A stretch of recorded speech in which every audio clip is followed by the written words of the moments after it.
Assalamualaikum, apa kabar Bunda? Semoga hari Anda menyenangkan. Jangan lupa like, subscribe, dan komen.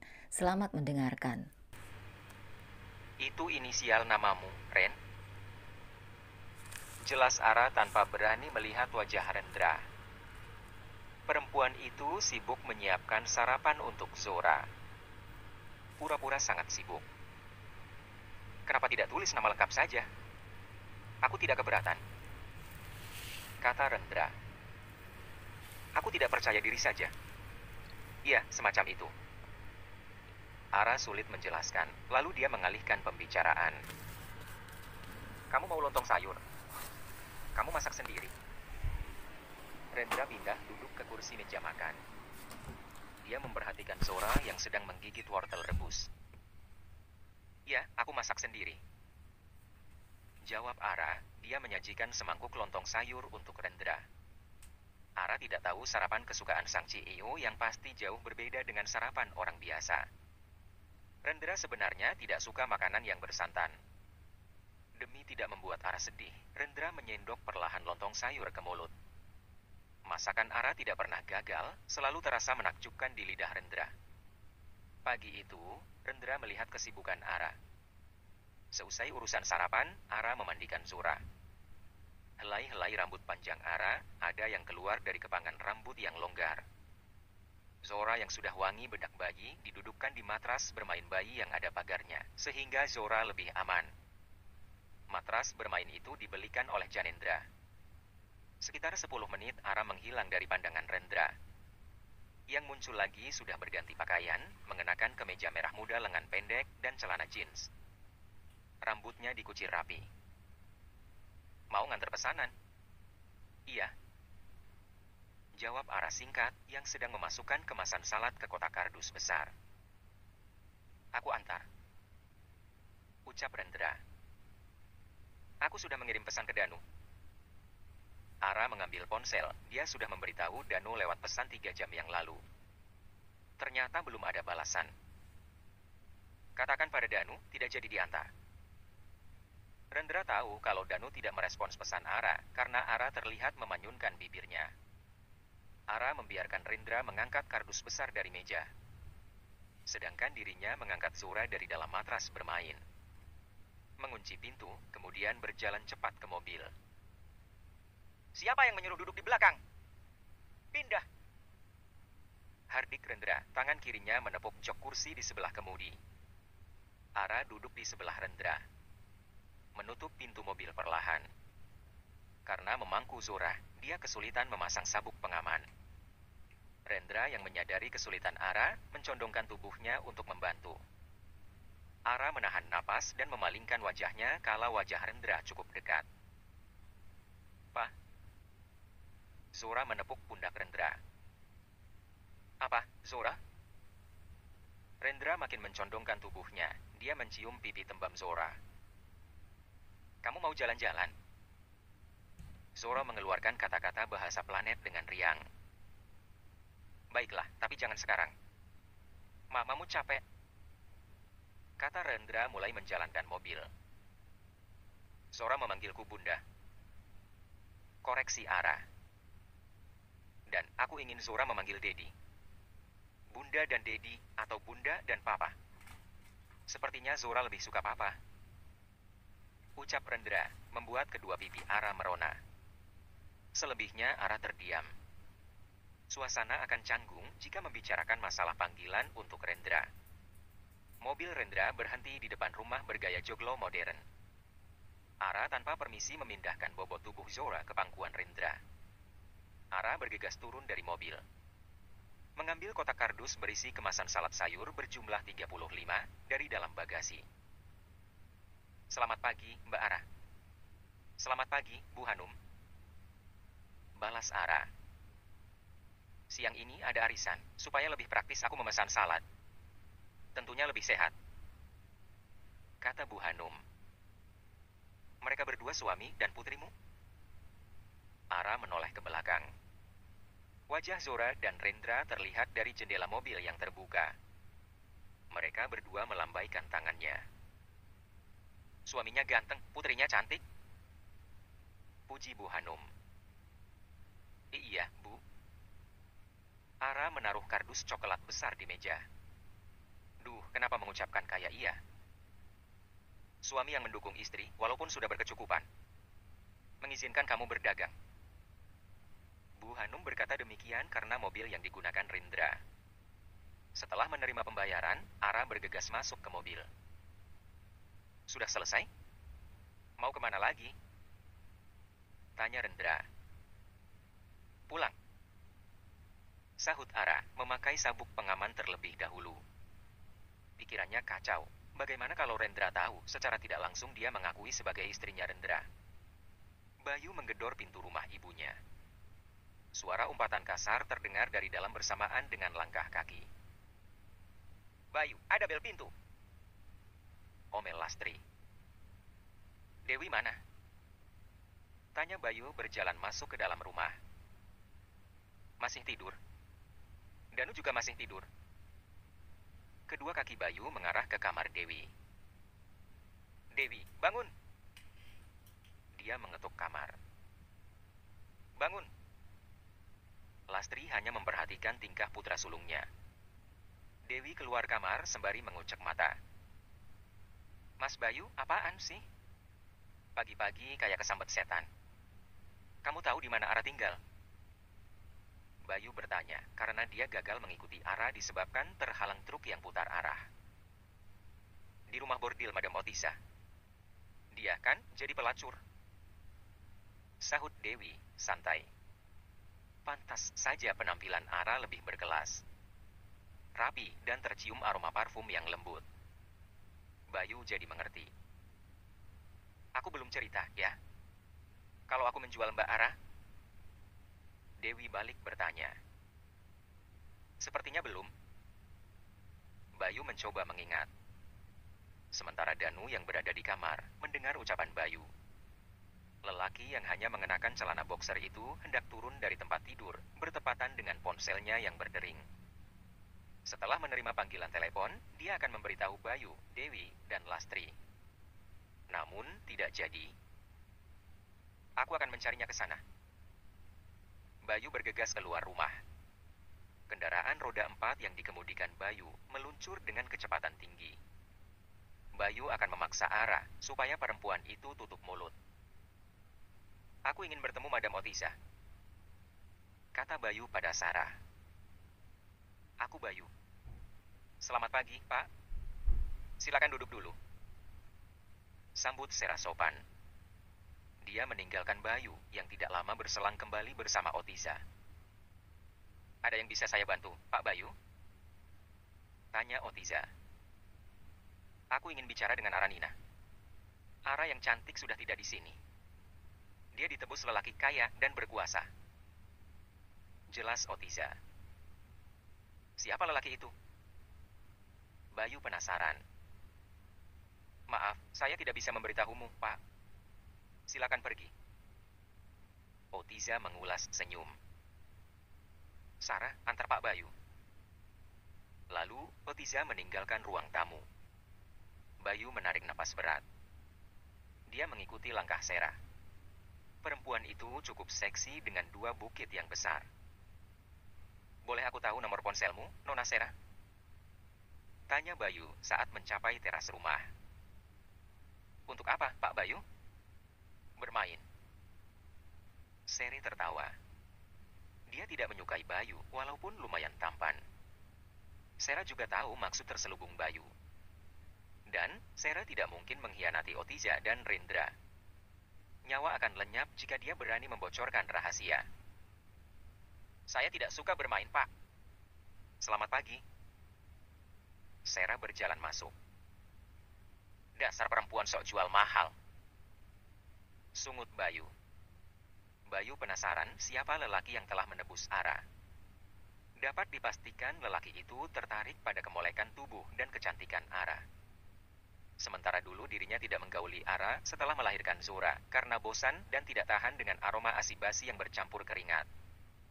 Juga karena mulai tertarik pada Gisel. Sebelum itu pun dia jarang memberikan nafkah batin.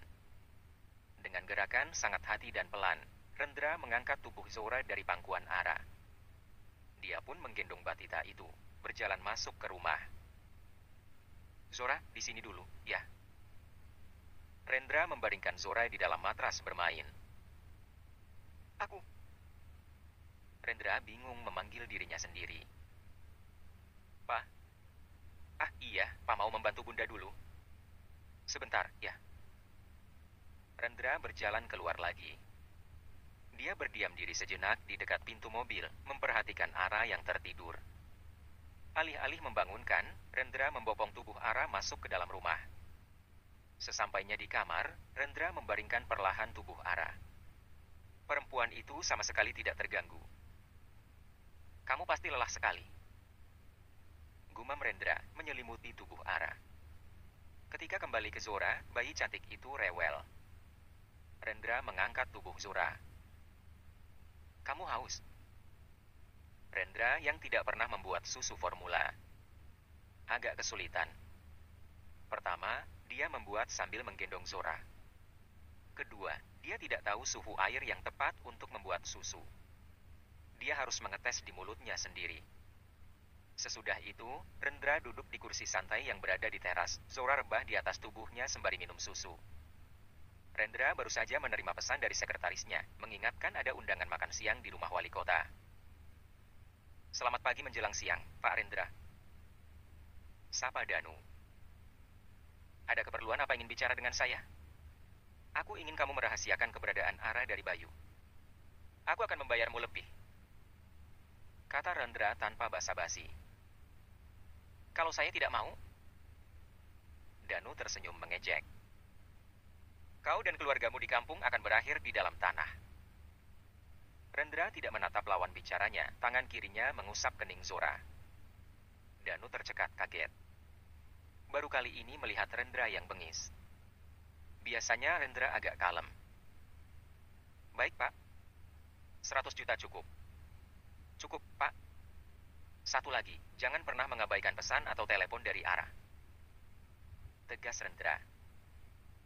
Kalau kamu masih ingin bernapas lebih lama. Iya, Pak. Danu menundukkan kepalanya saat Rendra berpaling. Pak Janendra dulu juga menyuruh saya merahasiakan keberadaan Mbak Ara. Pergilah. Suruh Rendra. Iya, Pak.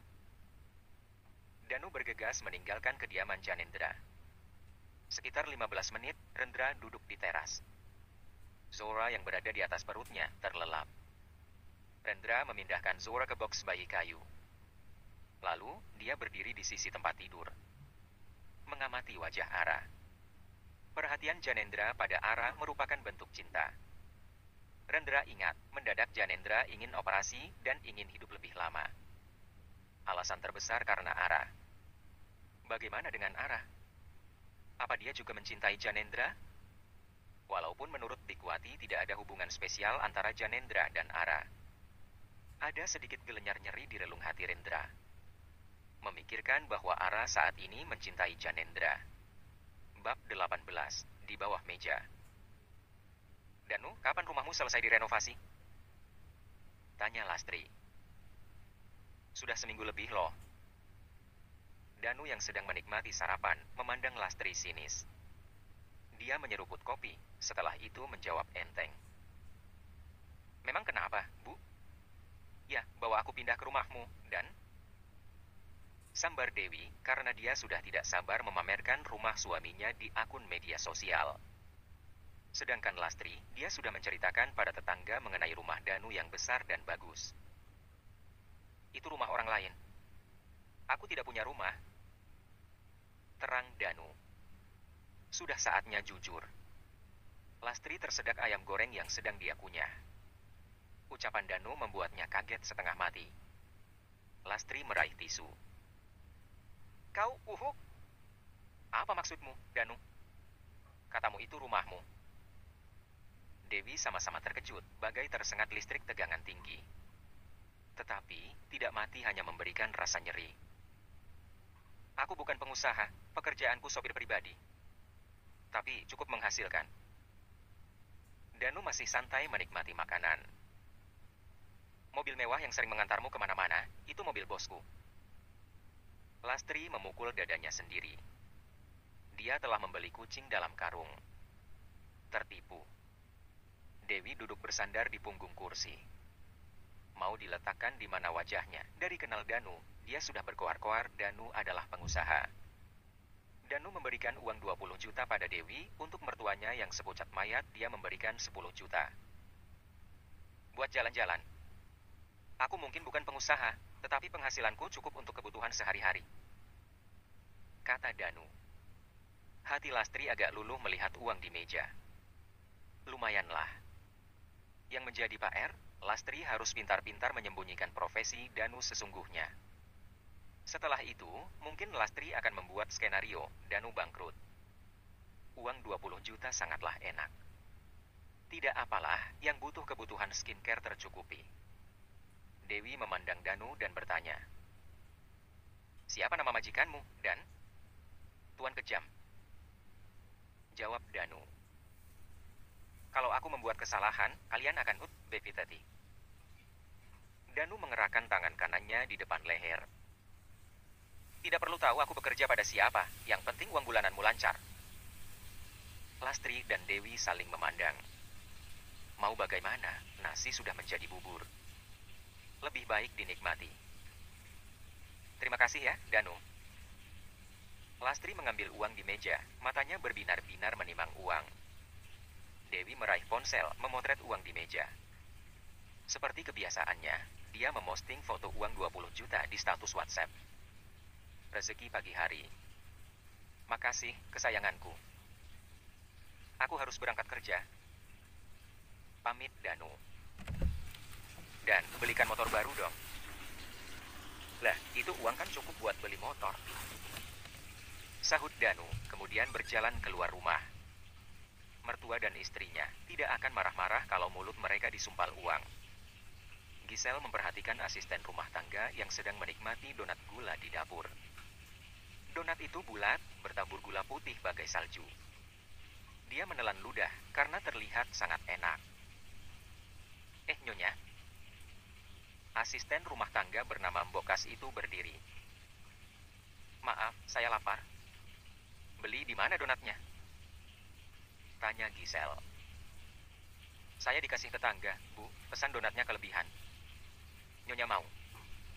"Saya masih ada 1 donat."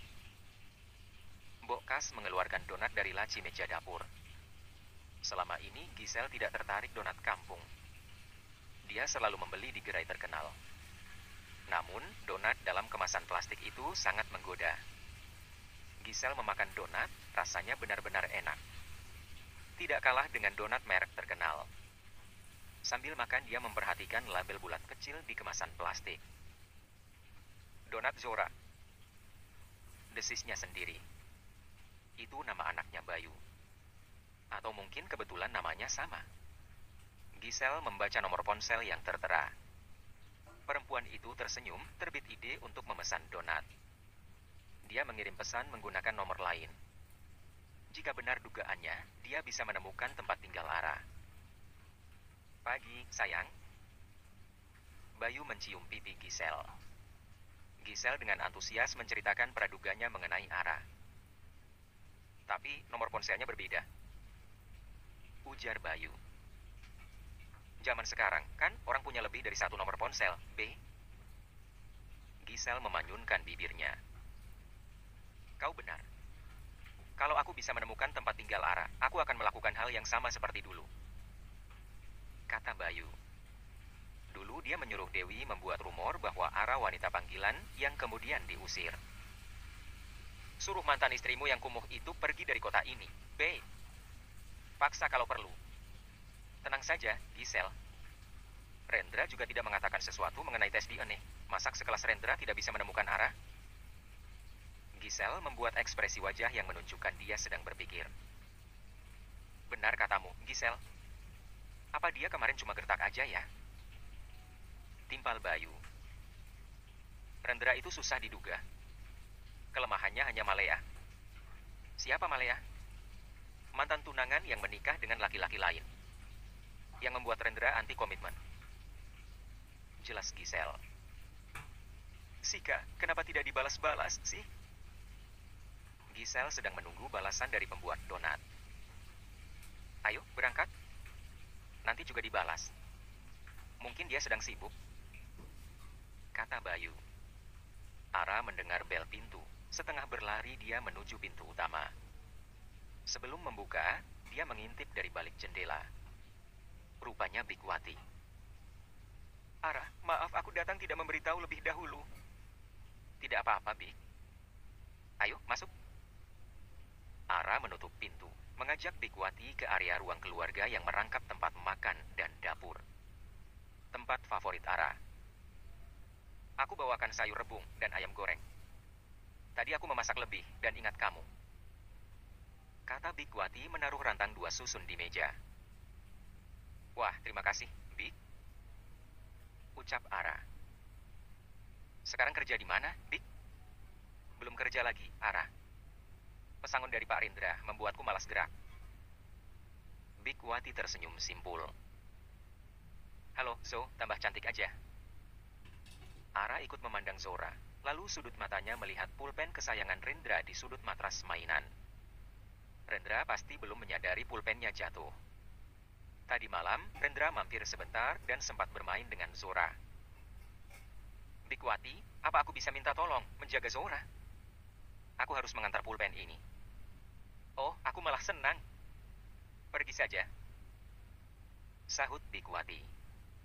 Ara melesat ke dalam kamar, berganti pakaian dan mengambil tas.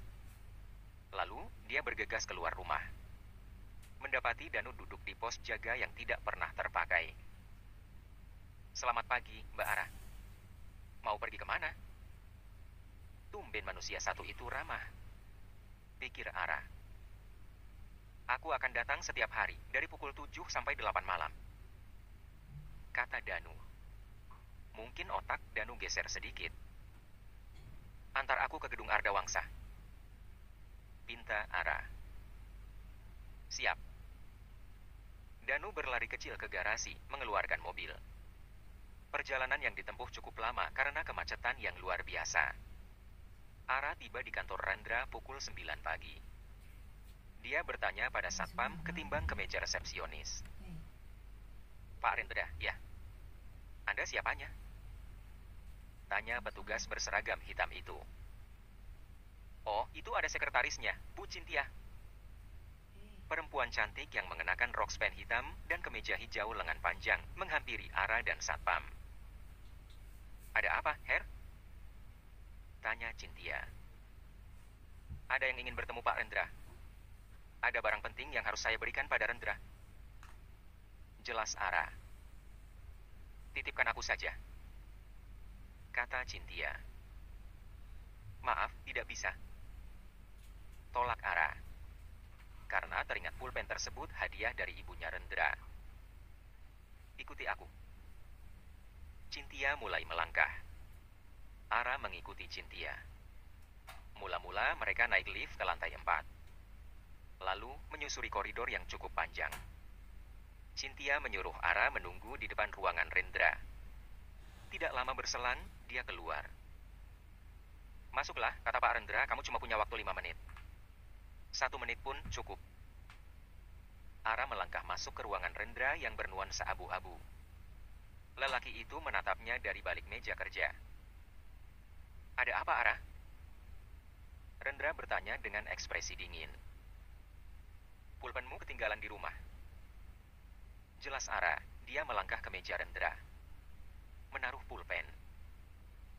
Terima kasih. Jari tangan Ara menggaruk pipi. Kenapa Rendra tidak ramah seperti biasanya? Apa karena datang tidak memberitahu terlebih dahulu? Pak Rindra, ada Bu Gisel dan Pak Bayu. Cynthia memberitahu lewat intercom. Rendra berdiri, dia menarik Ara bersembunyi di bawah meja. Kalau di kamar mandi, khawatir Gisel akan mengetahui. Ren. Ara ingin memprotes bahwa dirinya tidak perlu sembunyi dari mantan suaminya. Cin. Rendra lantas duduk di kursi dan menyuruh Cynthia mengizinkan Gisel dan Bayu masuk. Ara merasa tertekan bersembunyi di bawah meja, bukan karena dia harus berjongkok dan menundukkan kepalanya. Karena cara duduk Rendra. Ara berada di antara kedua kaki lelaki itu. seperti hendak dijepit oleh paha besar Rendra. Dan kalau dia menoleh ke samping kiri, wajahnya tepat berada dekat pusaka lelaki itu. Ingin mendorong sedikit kursi Rendra, tetapi Giselle dan Bayu sudah masuk. Ya Tuhan, jangan biarkan pikiranku berkelana, Ara bermonolog dalam hati. Bab 19, dingin. Mundurkan kursi ke belakang atau ubah posisi kakimu, Ara mengirimkan pesan. Rendra membaca pesan tersebut. Menuruti permintaan Ara walaupun tidak mengerti, Rendra sedikit memundurkan kursi. Kemudian beralih pada pasangan suami istri yang duduk di hadapannya. Kalian mau apa? Tanya Rendra. Aku minta izin menggunakan halaman rumah. Perayaan dan syukuran 4 bulan kandungan. Jawab Giselle. Rumah yang dimaksud kediaman keluarga Ardawangsa yang berada di pinggir pantai. Mempunyai halaman belakang cukup luas yang menghadap pantai. Rumah papa, kan, sedang dalam tahap dibangun, Ren. Beliau tidak ingin numpang lagi. Gara-gara kamu melarang kami tinggal di rumah orang tuamu. Sebenarnya daripada rumah itu kosong, rumah itu kemungkinan tidak akan kosong. Sela Rendra. Setelah aku menikah, aku akan menempati bersama istriku. Nikah? Perempuan mana yang bisa menaklukkan hatimu? Giselle terheran. Kamu tidak perlu tahu. Aku mengizinkan. Ada lagi? Rendra menatap Bayu. Ara yang berada di bawah meja, hidungnya mendadak digelitik bulu-bulu halus. Kedua telapak tangannya menutup mulut, meredam bersin yang tidak bisa ditahan. Suara apa itu, Rendra? Giselle celingukan. Sepertinya. Kalau tidak ada yang perlu dibicarakan, silakan keluar dan kembali bekerja. Rendra memotong ucapan Giselle. Bayu mengedarkan pandangan, suara mirip orang bersin jelas terdengar di ruangan Rendra. Ada orang selain mereka bertiga. Aku ingin bertanya tentang hasil tes DNA. Bayu memandang Rendra. Apa kau sudah menemukan Ara? Kenapa kamu begitu penasaran, Bayu? Memandang Bayu tajam. Silakan keluar. Iya, kami akan keluar. Terima kasih sudah diizinkan menggunakan rumahmu. Kata Giselle. Ara bernapas lega saat mendengar suara langkah kaki milik Giselle dan Bayu yang akan meninggalkan ruangan Rendra. Kemudian suara pintu ditutup. 2 menit lagi.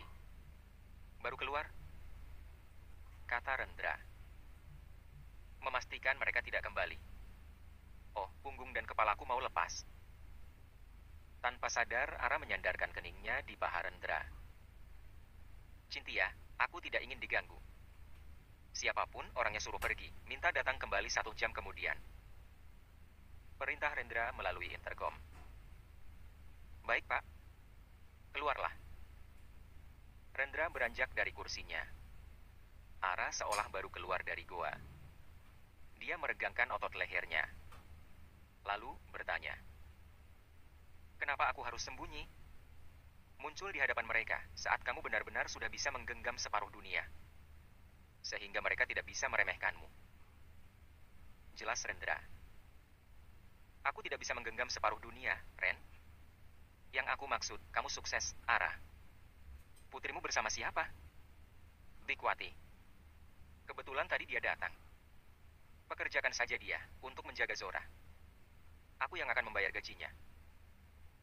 Cetus Rendra. Tidak perlu, Ren. Ara menggelengkan kepala.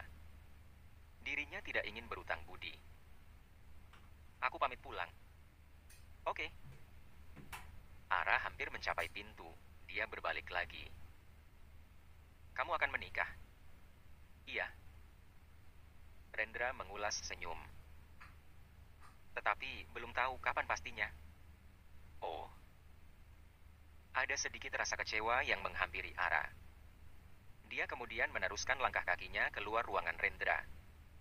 Seperti apa perempuan yang akan dinikahi Rendra? Artis, model, putri pejabat, dokter. Pasti dari kalangan kelas atas. Donat ready hari Minggu, Ara membalas pesan dari seseorang yang mengaku bernama Gracia yang memesan 5 donat. Karena pesanannya sedikit, Ara menggabungkan dengan pesanan Bu Lestari pada hari Minggu. Boleh saya ambil ke rumah? Tidak bisa. Melalui aplikasi pengantaran online. Ara tidak pernah mengizinkan pemesan datang ke rumah. Alasannya karena bukan rumahnya dan menjaga privasi. Gitu, ya? Iya, lalu Ara menaruh ponsel. Melanjutkan makan siang. Perempuan itu sebenarnya menunggu kedatangan Rendra. Yang tidak kunjung terlihat batang hidungnya padahal hari sudah merangkak tinggi. Untuk menghalau perasaan gelisah, Ara memutuskan pergi ke mall. Tentu saja bersama Zora. Di mall, Ara masuk ke khusus pakaian anak-anak. Dia sangat bersyukur bisa membelikan baju untuk Zora dari hasil kerja kerasnya. Kemudian, Ara berhenti di depan etalase toko yang memajang perhiasan. Ara menginginkan anting kecil berbentuk kupu-kupu. Wah, Mbak Ara sedang belanja di mall. Sudah banyak duit. Ara menoleh, melihat dua perempuan yang sangat dia benci. Rahangnya mengatup keras. Jadi simpanan lelaki kaya, ya? Tuduh Lastri. Kamu dulu gembel sekali. Karena putramu tidak becus mengurus istrinya. Kata Ara. Laki-laki mau kondo di awal pernikahan. Tutup mulutmu. Hardik Lastri. Fakta. Ejek Ara, bergegas meninggalkan area depan toko perhiasan. Benar kata Rendra, jika dirinya sukses dua ulat itu tidak akan menghina dirinya. Perasaan Ara yang tadi bahagia berubah muram. Bubu. Mendengar celotehan Zora, Ara tertawa kecil. Bunda. Koreksinya.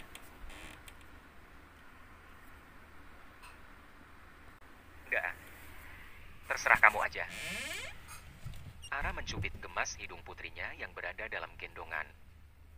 Andaikan tidak ada Zora, mungkin Ara tidak akan mampu melawan kesedihan. Mungkin terpuruk lebih lama. Gisel yang berada di ruangannya tampak gusar.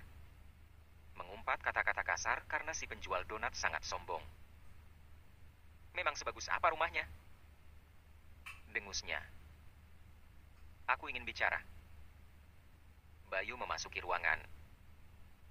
Kapan aku mendapatkan promosi kenaikan jabatan? Kamu baru bergabung di keluargaku, B. Tidak semudah mengedipkan mata. Perusahaan ini milik Rendra, bukan milik papaku. Bersabarlah. Gisel menahan amarahnya. Posisiku lebih rendah dari istriku, setidaknya naikkan jabatanku sebagai manajer. Ujar Bayu. Aku tidak suka menjadi bahan olok-olok pegawai di perusahaan ini. Iya, nanti aku akan bicara dengan papa. Beberapa hari yang lalu di ruangan Rendra, sepertinya ada perempuan. Bayu membicarakan hal lain. Mungkinkah perempuan sewaan? Aku tidak tahu. Gisel mengedikkan kedua bahunya. Aku tidak peduli dengan urusan Rendra. Apa iya dia making love di kantor? B, lebih baik kamu kembali kerja. Aku sedang tidak ada waktu untuk bergosip. Tegas Gisel. Bayu menatap Gisel dengan tatapan tajam dan kesal. Perempuan itu sudah berani memerintah. Mata perempuan itu nanar memandang foto di artikel media online. Tampak Rendra duduk di sebelah seorang perempuan. Mereka saling memandang. Putri pengusaha restoran kencan dengan Rendra Ardawangsa. Dia hanya membaca headline tanpa berminat membaca keseluruhan isi berita. Kenapa dengan dirinya yang mendadak tidak suka Rendra mempunyai kekasih? Seperti ada ketakutan akan kehilangan perhatian dari Rendra. Perhatian yang lama tidak dia dapatkan. Dia kehilangan kedua orang tuanya, lalu Janendra tidak ingin kehilangan kembali. Tetapi siapa dirinya? Hanya perempuan biasa. Ara tergagap saat ponsel miliknya berdering. Dia memperhatikan nomor yang tertera. Bukan nomor ponsel, melainkan nomor rumah atau kantor.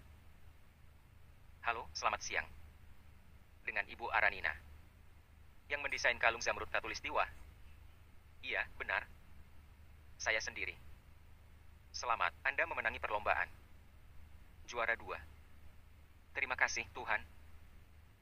Kedua mata Ara berkaca-kaca. Tidak menyangka akan menjadi salah satu pemenang. Besok siang, datang ke kantor Cipto Group.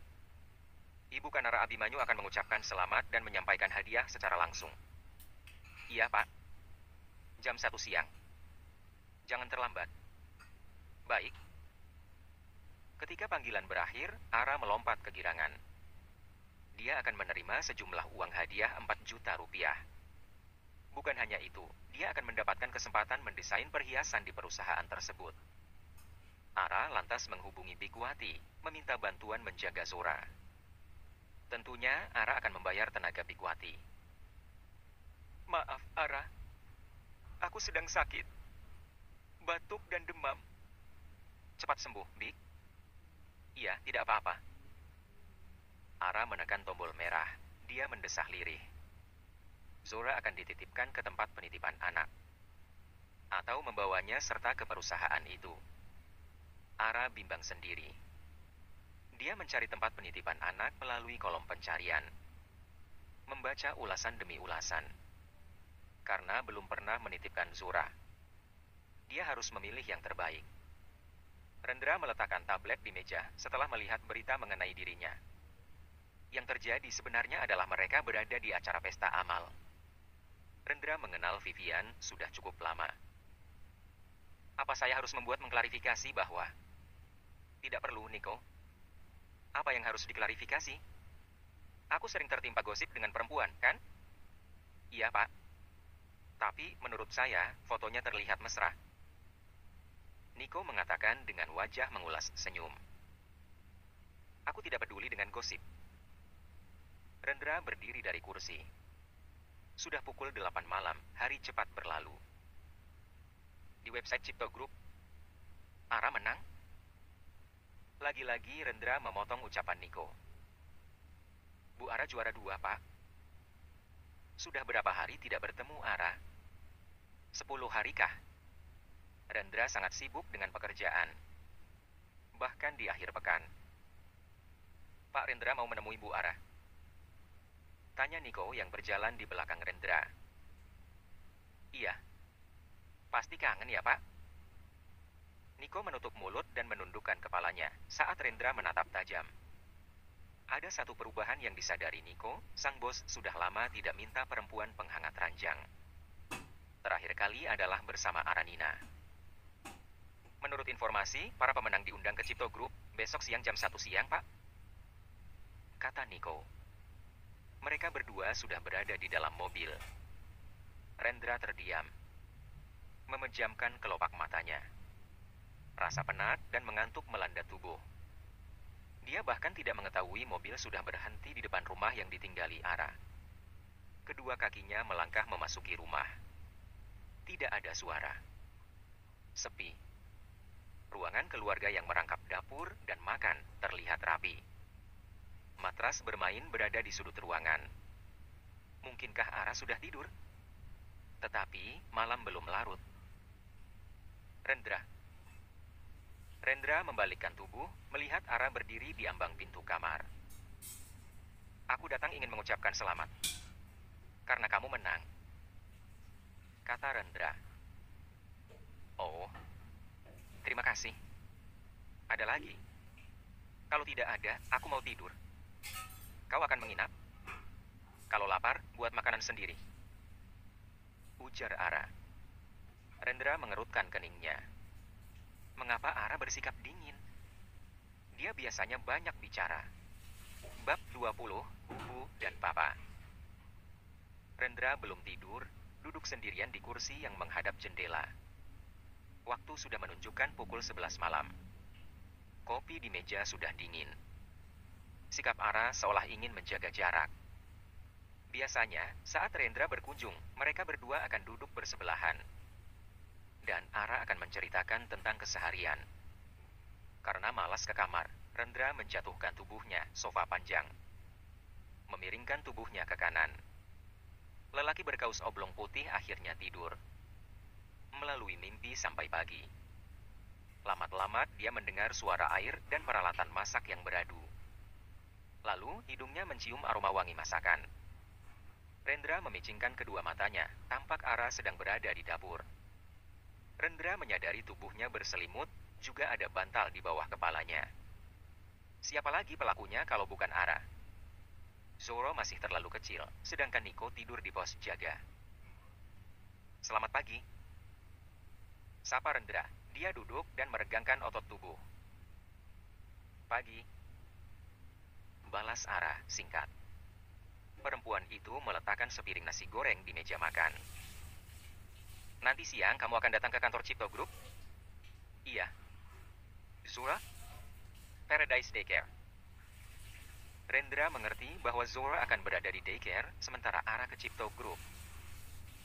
Semoga berjalan lancar, ucap Rendra. Karena Ara masih enggan bicara, dia memutuskan mandi dan bersiap berangkat kerja. Keluar kamar sudah rapi mengenakan setelan jas hitam. Ara sekarang duduk di kursi meja makan. Punggungnya tegak, kedua telapak tangannya menangkup cangkir. Aku berangkat dulu, pamit Rendra. Iya. Ara tidak menoleh juga tidak menawarkan sarapan seperti biasanya. Ingin sekali Rendra bertanya kenapa Ara berubah sikap. Namun, niat bertanya diurungkan. Dia tidak ingin merusak pagi perempuan itu. Sesampainya di kantor, Rendra bertanya pada Cynthia, apakah ada agenda penting setelah jam makan siang? Tidak ada, Pak.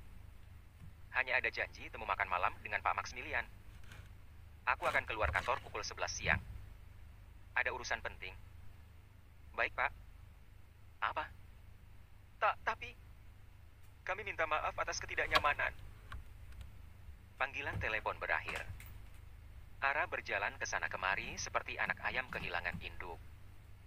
Mendadak pihak daycare menolak Zora dengan alasan tidak masuk akal. Harusnya Zora datang pada pagi hari. Kenapa tidak dikatakan dari kemarin? Perempuan itu tambah menggerutu karena bel pintu berbunyi. Anda siapa? Tanya Ara melihat perempuan membawa 2 paper bag besar. Nama saya Feby. Saya diminta Pak Rendra mengantar beberapa sepatu untuk dicoba. Jelas Feby. Boleh saya masuk? Boleh. Ara menyahut seraya menggaruk kepala yang tidak gatal. Dia tidak bisa mengusir Feby karena khawatir Feby akan dimarahi Rendra. Alasan lain, Ara menyadari tidak mempunyai sepatu yang bagus. Hanya ada satu sepatu yang selalu dipakai kemanapun. Ukiran sepatu berapa, Bu Ara? 39. Ara memperhatikan Feby yang mengeluarkan kotak-kotak sepatu dari paper bag. Ada 15 sepatu dengan warna dan model yang berbeda. Silakan dicoba. Kata Pak Rendra, boleh memilih lebih dari satu. Kata Feby. Sepatu resmi semua. Lirih Ara mencoba sepatu warna hitam dengan hak 5 cm. Dia sebenarnya tertarik sepatu hijau tua berhak 7 cm dengan hiasan roncean batu. Kalau ke pesta dia akan memilih si hijau. Zora kecil ikut duduk di antara sepatu-sepatu. Berceloteh dengan riang. Setelah 20 menit, Ara menjatuhkan pilihan, sepatu warna coklat muda, sedangkan ujungnya berwarna hitam. Tinggi hak sepatunya 3 cm, jadi nyaman jika harus berlari. Feby pun berpamitan setelah mengemasi sepatu. Duh, sudah jam 11 lebih. Ara menyambar tubuh Zora, berlari ke ruangan keluarga. Argi? Pekiknya kaget karena melihat Rendra sudah duduk di sofa. Apa yang kamu lakukan di sini, Ren? Ara menetralkan degup jantung yang berlompatan. Jagain Zora, sementara kamu pergi. Sahut Rendra, dia berdiri kemudian meraih tubuh Zora. Bersiaplah. Ara ingin menuduh dalang penolakan daycare adalah Rendra. Nanti saja, sepulang dari acara penyerahan hadiah. Dia lebih memilih menjelaskan hal lain. Makan siang Zora udah aku siapkan. Dia tidur jam 1 siang. Sesudah makan jangan diberi susu, harus ada jeda. Iya, aku mengerti. Ayo, Zora kita bermain di luar. Rendra menggandeng tangan Zora. Kau tidak kerja? Rendra tidak menjawab. Hanya tersenyum yang membuat Ara gemas. melupakan kemarahannya. Ara bergegas berganti pakaian. Dia mengenakan kaos rajut warna putih dipadankan dengan celana kulot panjang warna coklat tua. Dia menenteng tote bag. "Ren, aku pergi dulu," teriak Ara. Rendra yang duduk di bawah pohon melambaikan tangan. Di mata Rendra, hari itu Ara terlihat sangat cantik dalam balutan pakaian yang sederhana. "Bersenang-senanglah, Bubu. Jangan khawatirkan kami," balas Rendra. "Bunda, Ren," koreksi Ara, supaya Zora tidak tersesat memanggil Bunda. "Bubu." Zora ikut melambaikan tangannya. Rendra membisikkan sesuatu pada Zora, kemudian batita itu berkata, "En, tik Bubu en, tik." Ara tertawa geli. Dia kemudian melangkah keluar rumah dengan wajah yang bersemu merah. Ara mengagumi sosok Kanara Abimanyu yang anggun dan cerdas. Bahkan telapak tangannya selembut mentega saat Ara menjabat tangan perempuan yang mengenakan blazer pink itu. "Aku ingin kamu membuat desain satu set perhiasan yang evolusionis, yakni memberikan pengalaman baru bagi si pemakai," kata Kanara.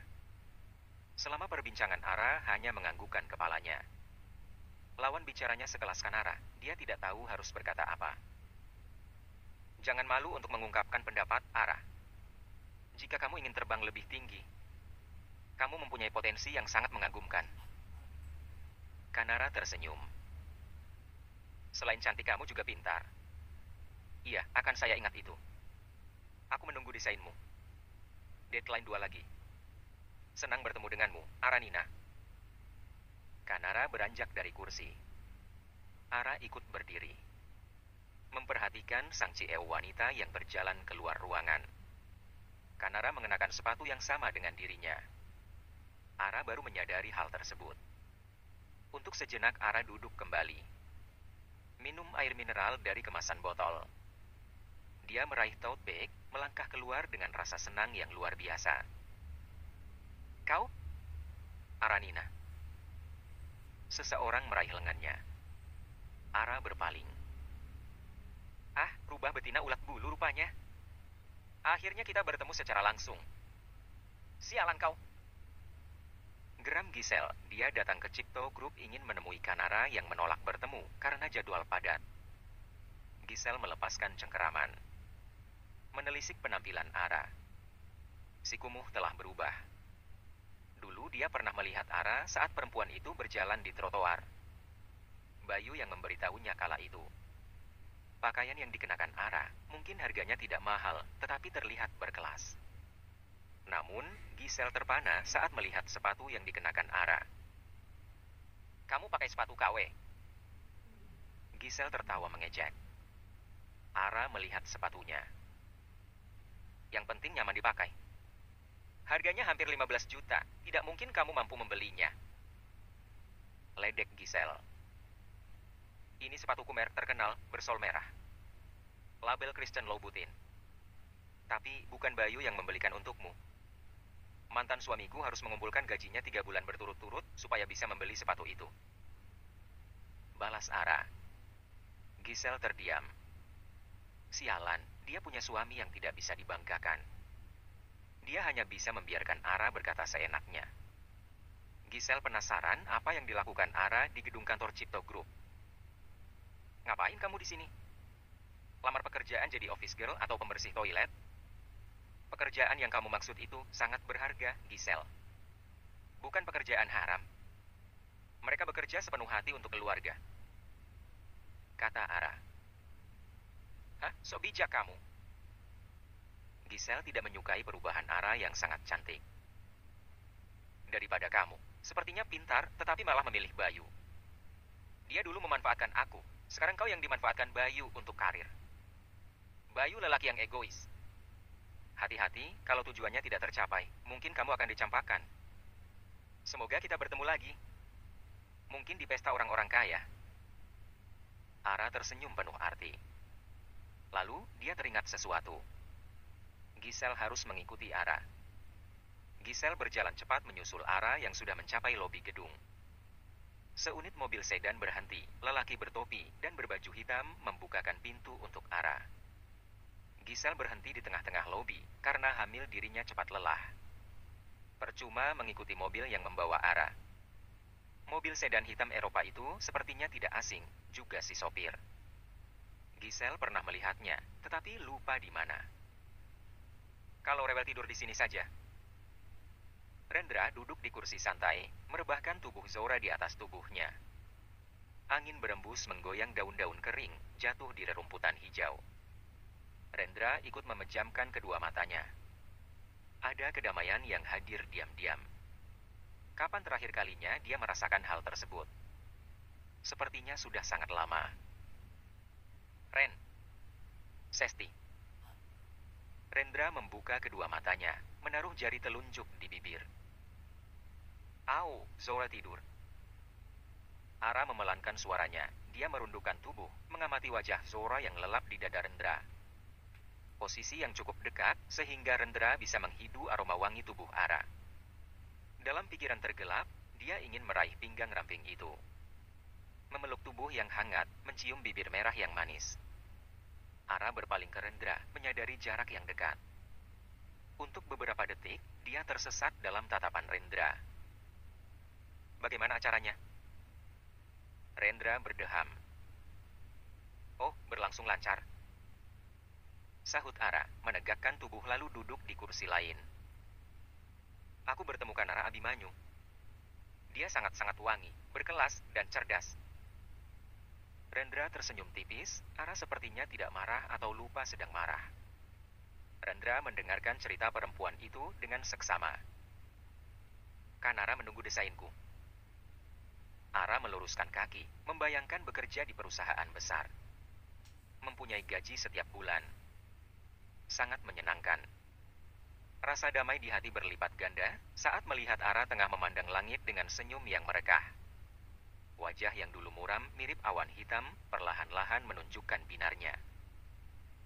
Tetapi kalau aku bekerja, Zora bagaimana, Ren? Ara memanyunkan bibirnya. Cari pengasuh. Meninggalkan Zora dengan orang asing. Kok aku tidak tega? Bagaimana kalau dia dianiaya? Mungkin Bikwati. Kamu percaya sama dia? Atau mencari di yayasan yang terpercaya, Ara? Kata Rendra. Akan aku pikirkan lagi. Ara mengesah. Dia dalam dilema, seandainya benar mendapatkan tawaran bekerja di Cipto Group. Kau sudah makan siang? Ara beranjak dari kursi. Semalam ada yang bilang, kalau lapar buat makanan sendiri. Sindir Rendra. Oh, itu. Ara jadi teringat kembali pada Vivian. Itu hanya berlaku untuk tadi malam. BTW, kekasihmu cantik, Rendra. Rendra jadi tahu alasan Ara berubah sinis. Dia bukan kekasihku. Kami hanya berteman. Jadi, kamu jangan cemburu. Hei, siapa yang cemburu? Aku hanya khawatir. Ungkap Ara. Tetapi, aku harus sudah siap dari sekarang. Khawatir tentang apa? Rendra menepuk punggung Zora. Perhatianmu dan dirimu akan hilang suatu hari nanti. Oh, sudahlah. Ara menghela napas panjang. Rendra tersenyum menanggapi ucapan Ara. Kenapa senyum? Ara tergagap. Aku tidak akan pergi jika bukan kamu yang menyuruhku pergi. Ara rasanya ingin terbang jauh, menghindari sorot mata Rendra. Karena aku menang lomba, aku akan mentraktirmu. Katanya, mengalihkan pembicaraan dan pandangan. Kau mengajakku berkencan. Goda Rendra, menyukai sikap Ara yang sedari tadi kikuk. Oh, bukan. Bukan seperti itu, Rendra. Hanya makan di warung bakso. Bukan kencan. Ara membuat kedua lengan bersilang. Kenapa Rendra bisa berpikiran kencan? Berduaan saja, kan? Zora biar diasuh Niko dan Bikwati. Bubu dan Papa kencan dulu. Rendra memandang lawan bicaranya yang belingsatan. Demi Tuhan. Wajah Ara memanas dan memerah karena malu. Dia salah tingkah. Berlalu dari teras dengan derap kaki cepat. Bab 21, Senja yang Indah. Ternyata menang lomba desain perhiasan. Lirih Giselle membaca artikel yang memperlihatkan foto Ara sedang menerima hadiah. Baru menang juara 2, sombong sekali jadi orang.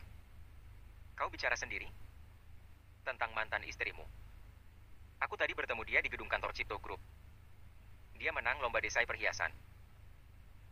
Giselle menjelaskan. Bayu meraih ponsel Giselle. Dia cukup terkejut Ara mempunyai bakat mendesain perhiasan. Dia pernah menemukan kertas-kertas sketsa milik Ara, tetapi waktu Bayu mentertawakannya. Dia jadi bahan pusat perhatian karena juga muncul di beberapa media sosial. Sungut Giselle mulai iri. Tidak hanya bakatnya yang dipuji, kecantikan Ara pun disamakan dengan aktris Korea karena berkulit putih. Cara berpakaian saat menerima hadiah pun tidak luput dari perhatian netizen. Giselle merebut ponselnya. Bagaimanapun juga dia hanya perempuan miskin. Wajah seperti itu kok cantik. Biasa saja. Omelnya. Bayu menghela napas, sayang sekali Ara miskin.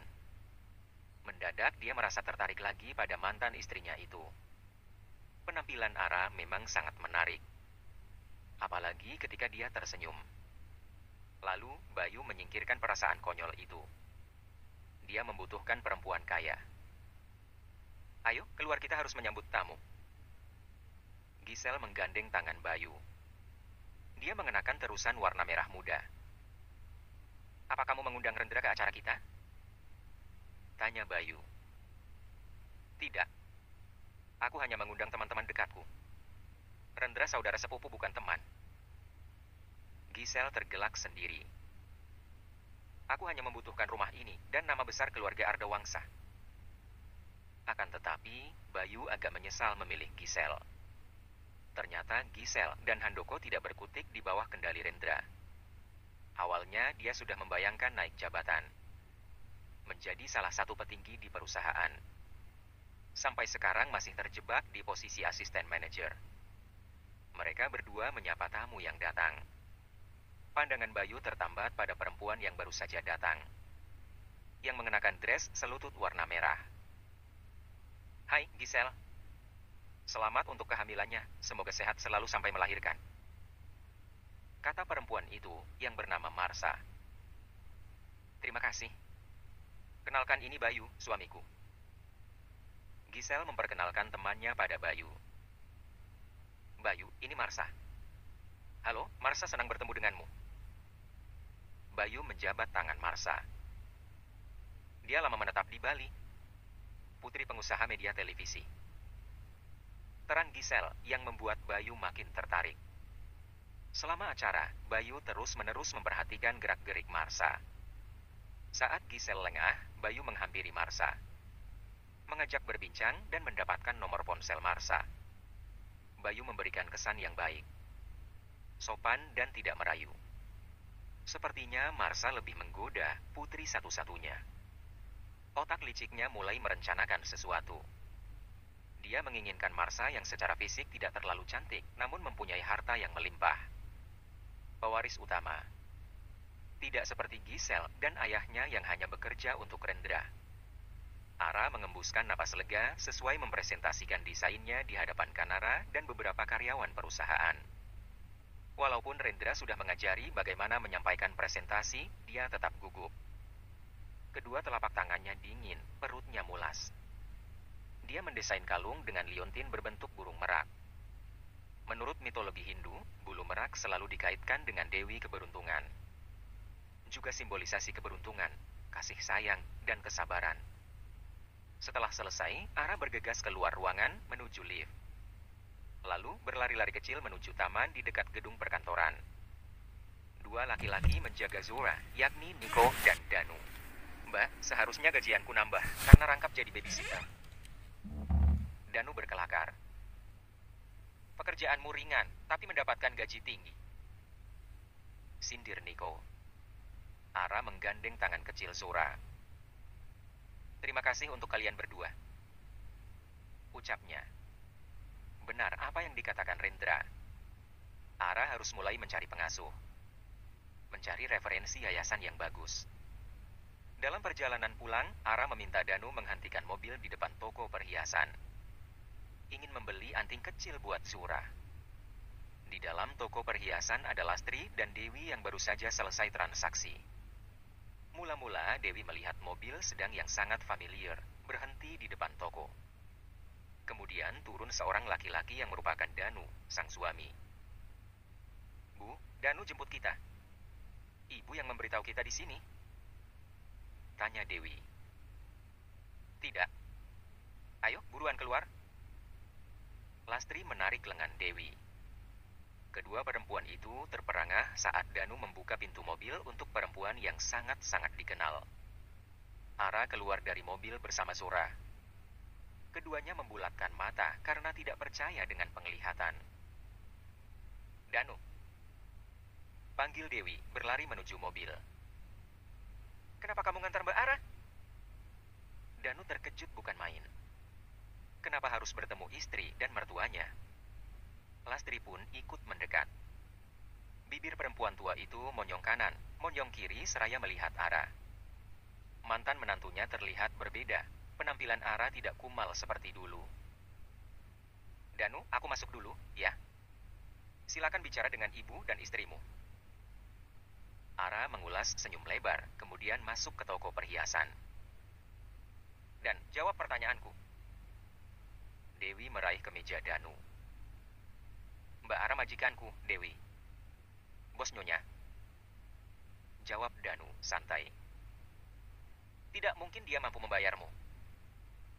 seloroh Dewi. "Aku tidak percaya. Uang kemarin yang aku berikan adalah dari Tuan Bos. Karena aku tahu kalian membenci Mbak Ara, makanya tidak mengatakan yang sebenarnya." Jelas Danu. "Siapa Tuan Bosmu?" Lastri ikut merepet. "Rahasia." Danu bersedekap. "Danu, kamu harus keluar dari pekerjaanmu." Pinta Dewi tidak bisa menerima kenyataan bahwa Ara majikan Danu. "Aku tidak mau." Danu menolak dengan tegas. "Kalau begitu pergi dari rumahku," ancam Lastri. "Tidak apa-apa. Aku bisa tinggal di mana saja. Pulanglah. Maaf tidak bisa mengantar." Bagi Danu, Rendra lebih menyeramkan daripada ancaman Lastri. Dengan uang jutaan di tabungan, Danu bisa menyewa kamar kos yang eksklusif. "Danu!" pekik Dewi, kesal. "Ayo, Bu, kita pulang." "Maaf, Pak Rendra. Kemarin siang, tanpa sengaja Mbak Ara bertemu Lastri dan Dewi. Tetapi, saya tidak mengatakan bahwa Pak Rendra yang memperkerjakan saya. Maaf juga, saya baru memberitahu hari ini. Karena lupa." Rendra membaca pesan dari Danu ketika berada di dalam mobil yang melaju menuju kediaman Ara. Dia ada janji dengan Ara yang akan mentraktirnya bakso. Sepertinya tidak ada gunanya lagi menyembunyikan kenyataan bahwa dirinya yang melindungi Ara. "Tetap rahasiakan sampai minggu depan." Danu balas Rendra karena dia punya rencana sendiri. "Baik, Pak." Rendra memandang langit sore yang mulai meredupkan warna biru. Dia tersenyum sendiri karena akan pergi berdua bersama Ara. Di kediaman milik Janendra, Ara berdiri di depan lemari pakaian. Memandang deretan pakaian. Dulu, sewaktu menjadi istri Bayu, lemari pakaiannya hanya dihuni beberapa lembar baju lusuh. Dia tertawa getir, mengingat betapa bodohnya mencintai lelaki seperti Bayu. "Kemeja putih bagus," cetus Bikwati. Perempuan itu mau bekerja sebagai pengasuh Zora. "Ya." Ara meraih blus warna putih dan celana panjang jeans. "Mengapa tidak pakai rok saja? Lebih leluasa dan nyaman." Ara beralasan.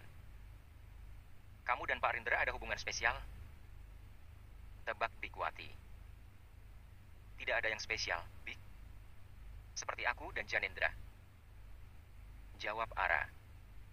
Namun, Bikwati bisa melihat perbedaan. Cara Ara memandang dan saat menceritakan Rendra, terlihat jelas bahwa Ara mengagumi Rendra. Lebih tepatnya ada rasa ketertarikan. Kamu berhak bahagia. Siapa tahu menemukan lelaki yang tulus mencintaimu. Sepertinya stok lelaki tulus sudah tidak ada, Big. Ara menggerai rambut, merapikan poni menggunakan sisir. Suara pintu terbuka dan langkah kaki menghentikan obrolan keduanya. Ara menyambar tote bag, bergegas keluar kamar. Sudah siap? Tanya Rendra. Ara memindai tubuh Rendra yang berbalut pakaian kasual. Kaos biru tua dengan luaran kemeja. Sudah yuk. Kita naik bus. Naik bus? Rendra mengerutkan keningnya. Sudah lama dia tidak angkutan umum. Keberatan? Tentu tidak.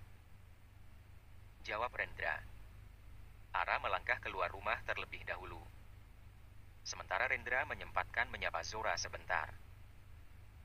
Bagaimana kalau minggu depan kita ke kebun binatang? Mau? Rendra mengusap rambut Zora penuh kelembutan. Rendra kemudian menyusul Ara yang sudah keluar halaman rumah. Dia sengaja berjalan di belakang Ara, memperhatikan helai-helai rambut yang tertiup angin. Melihat langkah-langkah yang terayun teratur. Hei, ngapain berjalan di belakang? Kayak pengungtit. Tegur Ara. Rendra pun menyamai langkah Ara menuju halte bus. Keduanya tidak bicara, bahkan saat sudah di dalam bus yang melaju. Rendra tidak mempertanyakan akan ke warung bakso mana. Di pemberhentian halte bus berikutnya, mereka turun lalu berjalan kembali di trotoar. Sampai.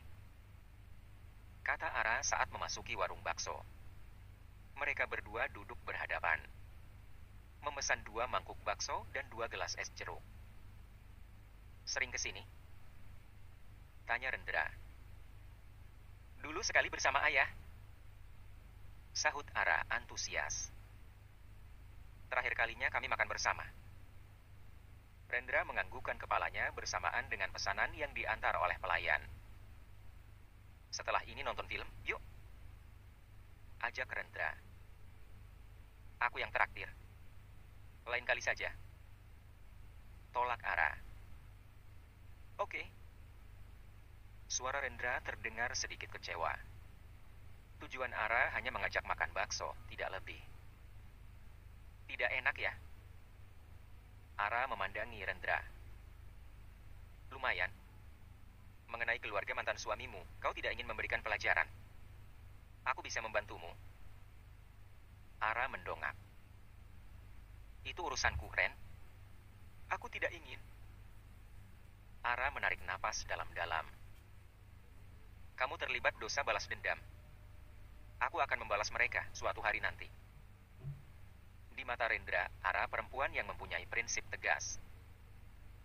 Jangan sungkan jika butuh bantuan. Kapan saja. Janendra dulu juga berkata seperti itu. Kakak adik sama saja. Ujar Ara. Kami tidak sama, Ara. Banyak perbedaan. Sanggah Rendra. Ara menggigit bibir bawah. Sepertinya dia salah bicara. Wajah Rendra tampak kesal. 1 jam kemudian mereka selesai makan, berdiri di halte bus. Hujan bulan Januari mengguyur tanpa permisi. Tidak butuh waktu lama, bus yang mereka tunggu datang. Rendra dan Ara duduk di bagian paling belakang.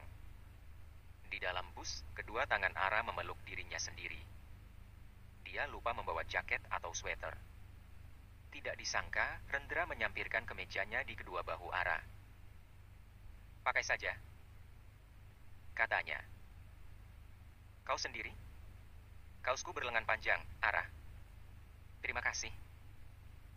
Ara mengenakan kemeja Rendra. Apakah kamu pernah berpikiran ingin menikah lagi, mencintai lagi? Sebagai manusia yang normal, ada keinginan itu, Ren. Tetapi aku takut terluka kembali.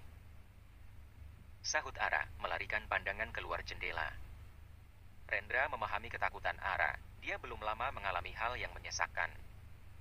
Jika Rendra terlalu buru-buru, mungkin Ara akan lari dan menjauh. Itu ketakutan Rendra. Kenapa kamu tidak pernah mengirim pesan untukku? Pertanyaan Rendra membuat Ara menoleh. Tidak ada yang penting, Ren. Lagi pula, apa yang harus dibicarakan? Iya, misal, sudah makan, Rendra? Atau, selamat pagi, semoga harimu indah. Atau, selamat malam, semoga mimpi indah. Seperti itu, jawab Rendra. Atau, jangan lupa menaruh pulpen. Ara mengulum senyum. Dia kembali melihat keluar jendela, menetralkan deru jantung yang berantakan. Keduanya terdiam. Makin lama, kepala Ara tertunduk, lalu oleng ke kanan, lalu tegak lurus lagi, lalu menunduk. Perempuan itu tertidur. Rendra meraih kepala Ara, disandarkan pada bahunya. Dia sempat menghirup wangi rambut Ara. Terima kasih, Ara. Sore ini sangat indah. Bisiknya lirih. Bab 22, terkejut. Ara. Rendra menepuk pipi perempuan yang terlelap itu. Sudah hampir sampai. Ara tanpa sadar memeluk pinggang Rendra. Kepalanya berpindah pada dada lelaki itu. Rasanya masih enggan membuka mata, semalam tidur larut karena Zora terbangun pada tengah malam. Tumben jok bos lembut lavender dan kayu yang manis, kata Ara dalam hati. Lalu, kedua matanya terbuka perlahan. Dia melihat kaus warna putih. Ara mendongak ke atas, menemukan wajah Rendra yang tersenyum. Buru-buru Ara menegakkan tubuhnya, membenahi rambut yang agak kusut. Maaf, katanya. Sudah kumpul, kan, nyawanya? Ayo turun. Rendra berdiri terlebih dahulu, keluar dari bus. Diikuti Ara yang menguap panjang. Rasanya malu tiap kali bersama Rendra. Ara tertidur. Waktu itu setelah mengantar pesanan, bahkan dia tidak merasakan saat dipindahkan ke kamar. Trotoar yang mereka tapaki, basah oleh sisa air hujan. Gerimis lembut masih menyapu bumi. Aku sarankan kamu ikut kelas, Ara. Kamu perlu menguasai cara membuat perhiasan. Bukan hanya membuat desainnya saja, kata Rendra. Atau mungkin kuliah. Biaya dari mana, Ren? Opsi kelas lebih cocok, sahut Ara, memperhatikan genangan demi genangan air yang dia lewati. Dulu, dia pernah mempunyai cita-cita kuliah di desain industri. Kamu tidak perlu ngantor, bisa freelance. Kolaborasi dengan beberapa label. Ikut kompetisi lagi. Mereka nanti yang mencarimu. Rendra memandang Ara yang berjingkat menghindari genangan air. Aku ingin suatu hari nanti pintu label sendiri. Aranina Jewelry? Tidak. Jangan pakai namaku.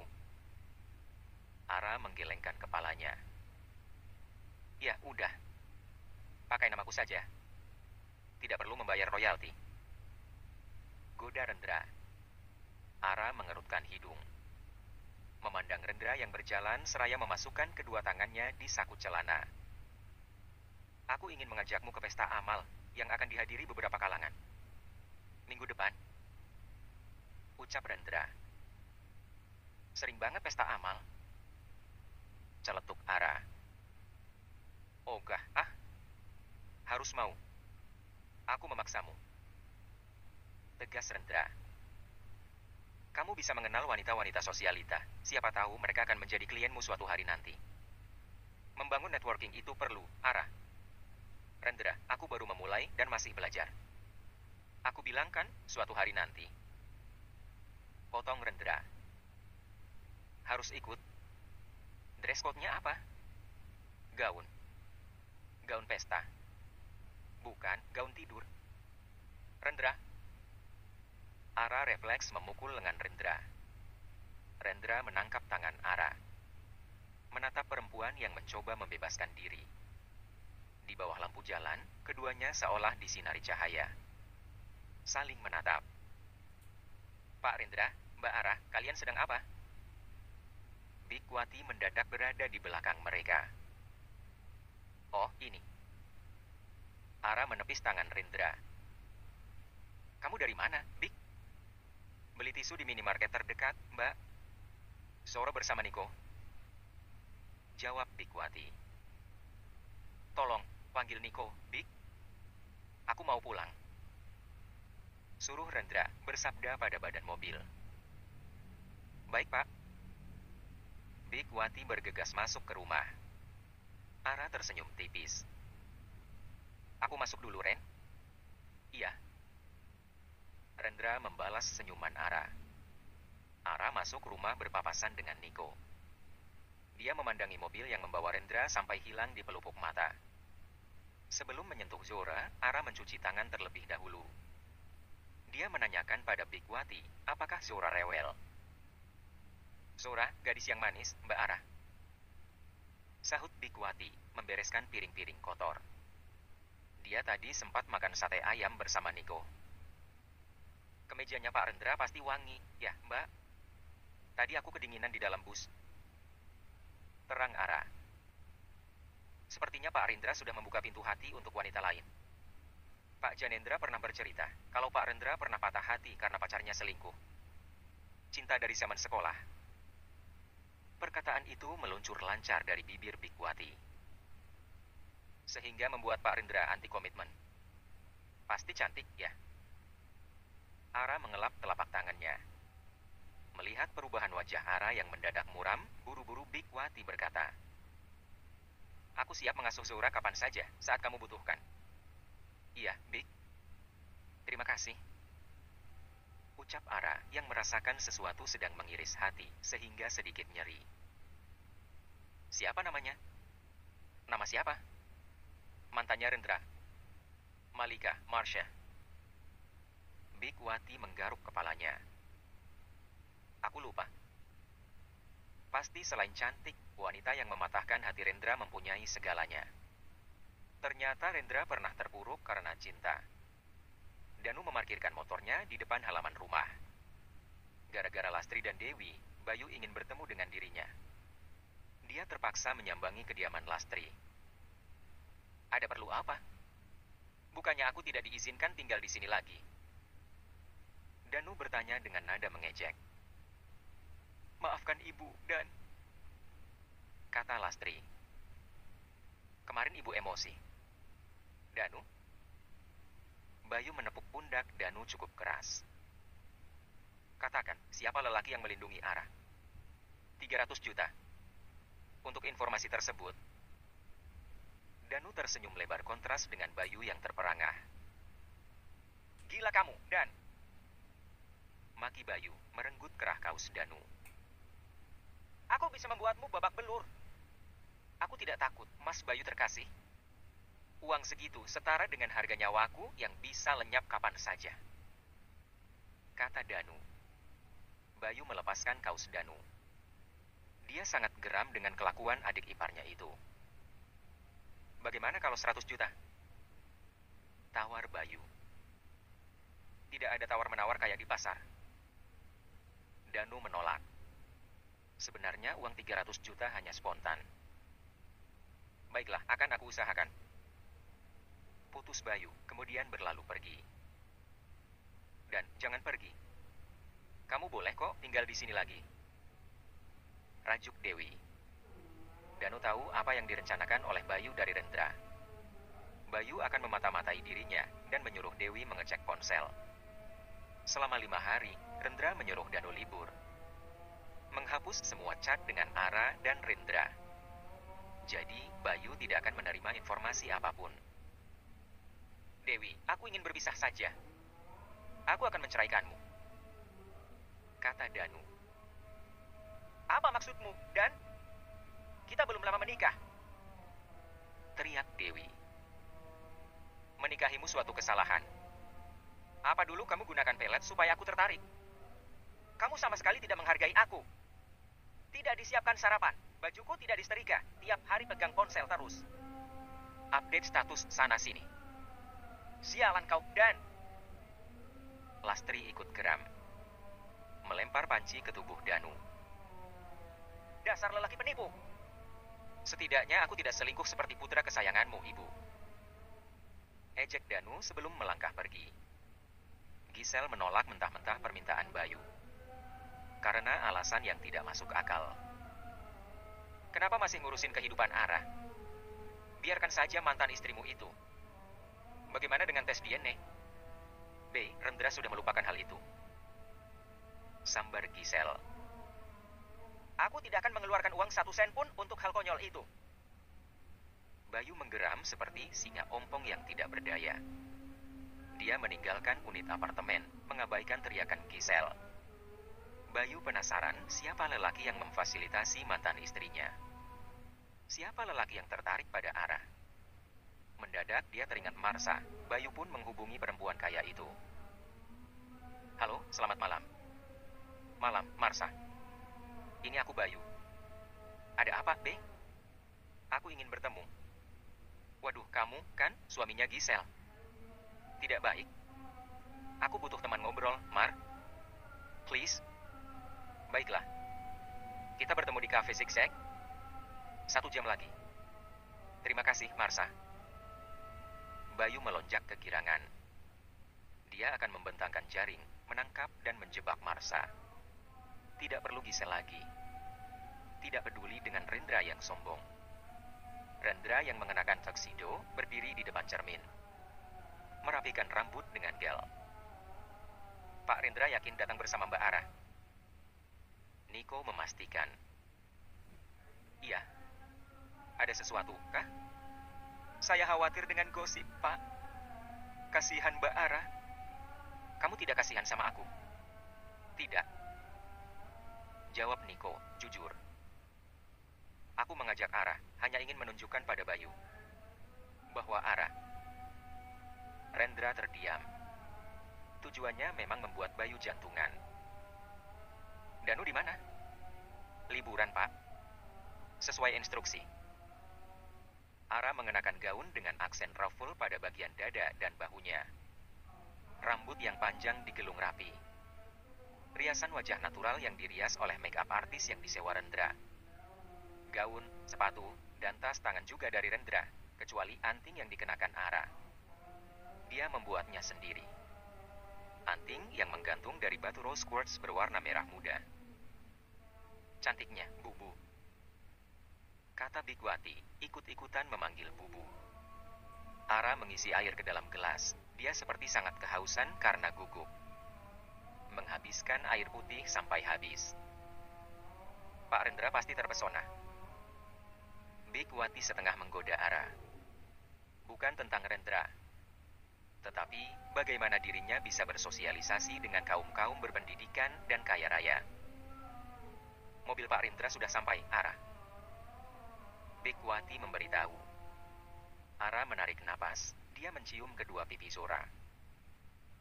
Aku mungkin pulang larut malam. Katanya, lalu menyambar syal kain polos berwarna hitam sebagai pengganti jaket. Melangkah cepat keluar rumah. Hei, Rendra.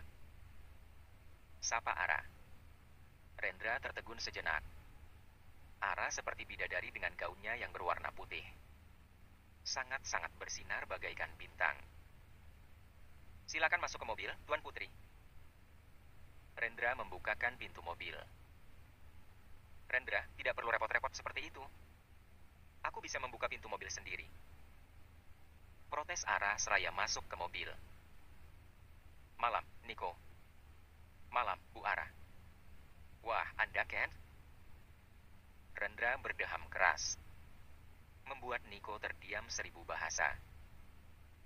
Ren. Apa? Kita kan datang berdua. Apa tidak apa-apa? Nanti digosipkan pacaran lah, gebetan lah. Aku tidak keberatan. Aku yang keberatan, nanti ada yang membenciku.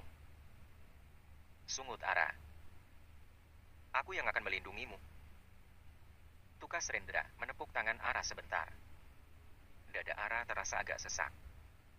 Mungkin karena gaun yang tidak pernah dikenakan. Atau karena ucapan Rendra. Akhir-akhir ini, dia menghalau keras bayangan Rendra setiap malam. Tidak mungkin dirinya jatuh cinta pada lelaki yang duduk di sebelahnya. Tidak mungkin secepat badai dia bisa move on. Tidak mungkin lukanya cepat kering. Mobil sedan hitam yang dikendarai Niko berhenti di depan lobi hotel. Sopir itu dengan sigap membuka pintu bagian penumpang. Ara menolak saat Rendra memberikan lengan sebagai pegangan saat menaiki undakan lobi. Dia tidak ingin ada gosip. Ara, kita datang bersama, satu mobil, itu bisa jadi bahan gosip. Bisik Rendra. Ren, sebaiknya aku pulang saja, ya. Rajuk Ara. Tidak boleh. Bersikaplah yang anggun dan percaya diri, Ara. Mencapai ballroom, Rendra disambut oleh pengatur acara. Menunjukkan meja untuk kedua pasangan itu. Saat melangkah menuju meja, Ara menjadi pusat perhatian. Para perempuan berbisik-bisik. Berkomentar mengenai Rendra yang setelah sekian lama selalu datang sendirian, malam itu datang bersama Ara. Duduk. Rendra menarik kursi untuk Ara. Makasih, Ren. Ara membuang napas cepat.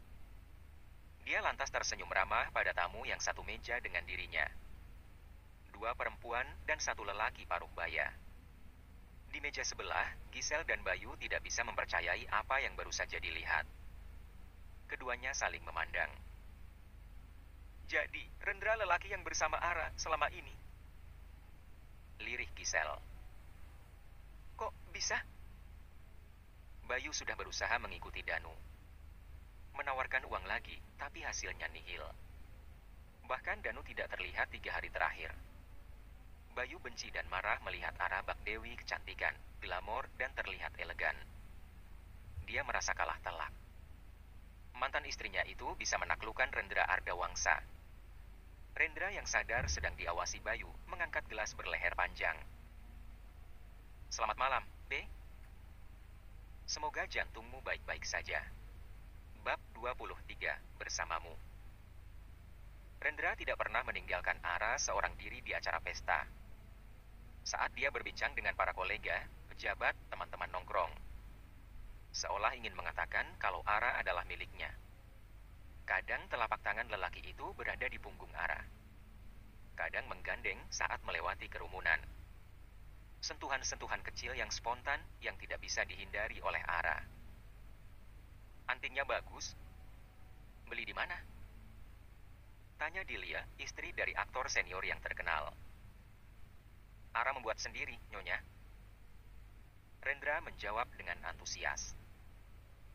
Punya toko. Adelia begitu tertarik dengan anting yang digunakan Ara. Belum. Mungkin kedepannya ada toko. Boleh pesan kalau mau. Bisa minta model perhiasan sesuai keinginan. Lagi-lagi Rendra bertingkah seperti juru bicara. Rendra. Ara memegang lengan Rendra, matanya seolah berkata, jangan berlebihan. Boleh minta nomor ponselnya? Pinta Adelia, sopan. Dia mengeluarkan ponsel dari tas tangan. Rendra dengan lancar menyebut nomor ponsel milik Ara. Membuat Ara tercengang karena Rendra hafal di luar kepala. Namanya Aranina. Imbuh Rendra. Ara pacarmu, Ren? Selidik Adelia. Bukan. Jawab Rendra. Kami berteman baik. Mendengar jawaban Rendra, Ara sedikit kecewa. Memang apa yang diharapkan? Bukankah hanya teman walaupun pernah satu malam bersama? Bukankah tidak ingin ada ikatan? Namun, mengapa berharap lebih? Ara menghela napas pendek. Ren, aku mau ke toilet. Bisik Ara. Aku tunggu di sini. Oke. Ara bergegas ke toilet wanita. Dia memasuki bilik paling ujung. Setelah menuntaskan keinginan buang air kecil, Ara mencuci tangan di wastafel. Merapikan rambut di depan cermin. Ternyata kamu perempuan peliharaan Rendra. Sudah berapa lama? Gisel muncul dari bilik dengan senyum sinis. Aku bukan peliharaan Rendra, Gisel. Kata Ara, membalikkan badan. Dia maju beberapa langkah.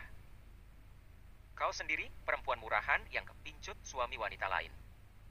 Apa sebutannya? Pelakor, kan? Wanita yang dicintai Rendra hanya Malea. Jangan bermimpi jadi istrinya. Sungut Gisel berlalu dari toilet. Malia itukah nama perempuan yang membuat Rendra patah hati? Seperti yang diceritakan Bikwati beberapa hari lalu. Lama sekali.